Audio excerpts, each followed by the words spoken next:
Salut tout le monde. Aujourd'hui on se retrouve pour ma toute première vidéo, donc qui se déroulera sur GIMP. Donc ça sera un tutoriel en fait pour apprendre à faire un logo. Donc un logo tout simple, par exemple, je sais pas, de votre team ou des choses comme ça, ou même pour le favicon de votre site, pour ceux qui savent ce que c'est. Le favicon, c'est exemple, c'est le petit icône que vous avez ici à côté de votre barre d'adresse. Donc par exemple le favicon de Google, c'est un G avec des trucs verts, rouges et jaunes bizarres autour. C'est ça le favicon.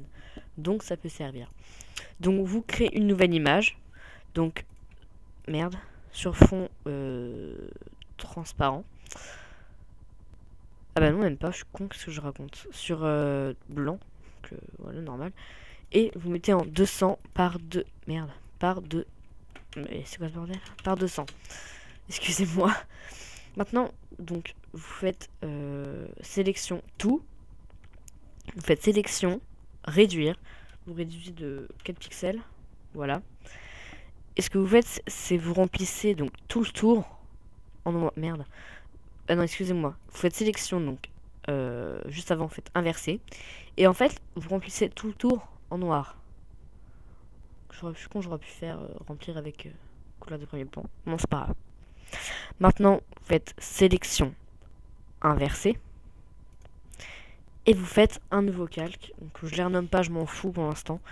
Et vous prenez un fond d'une couleur grise, comme ceci par exemple. Et vous remplissez. Ensuite, vous faites encore un nouveau calque, vous validez. Vous prenez donc l'outil de remplissage. Vous faites remplir avec le motif. Et vous remplissez avec ce motif là. Et vous baissez l'opacité du calque de façon à ce que les traits soient pas trop visibles, sinon c'est... ça fait trop trié. Voilà. Donc pour ceux qui savent pas comment on fait, parce que ce motif là n'y est pas de base, hein, il faut faire un nouveau fichier que vous mettez sur fond transparent en 5 par 5. Vous prenez l'outil crayon de 1 pixel et vous tracez toute la diagonale et vous l'enregistrez dans le dossier motif. Donc voilà. Ensuite, donc, après ça, vous prenez donc l'outil texte. Hop, c'est vraiment très bête, hein, section, pardon, faites section aucune. Prenez l'outil texte. Hop. Et vous écrivez, je sais pas, Anna, parce que c'est ananas. Je mets n'importe quoi, hein, bien sûr.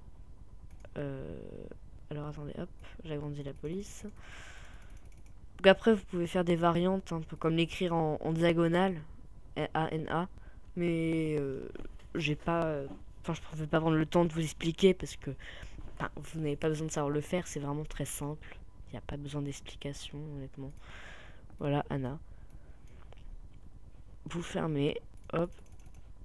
Et je sais pas, par exemple, vous pouvez faire, hop, une police comme ceci, qui tourne sur elle-même. Ça peut être sympa. Bon. Après, si vous trouvez que ça fait vide, vous pouvez rajouter en arrière-plan, un truc bien gros, une tache de sang. Bien sûr, hop, nouveau calque, validé.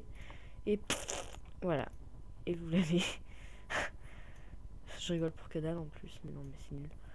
Et vous baissez l'opacité de la tâche. Et voilà, ça rend ceci.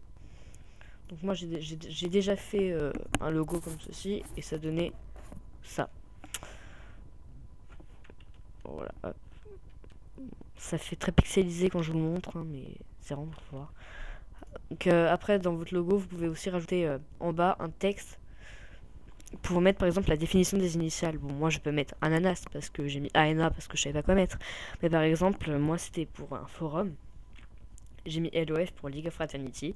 Et en bas j'ai écrit League of Fraternity. C'est tout simple, tout bête. Voilà. En espérant que ce tuto vous aura aidé. Enfin bon, c'était vraiment un petit tuto. Ça peut toujours être utile pour certaines personnes. Mais ça reste sympa quoi. C'est utile pour tout le monde. Enfin voilà, salut. Et au passage, ma chaîne ne contiendra pas que des vidéos de GIMP. Hein.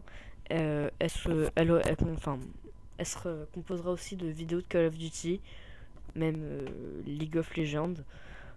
Ouais, sûrement que ces deux jeux-là. Peut-être S4 League, mais c'est pas sûr du tout parce que j'ai une connexion très pourrie et je peux rarement y jouer.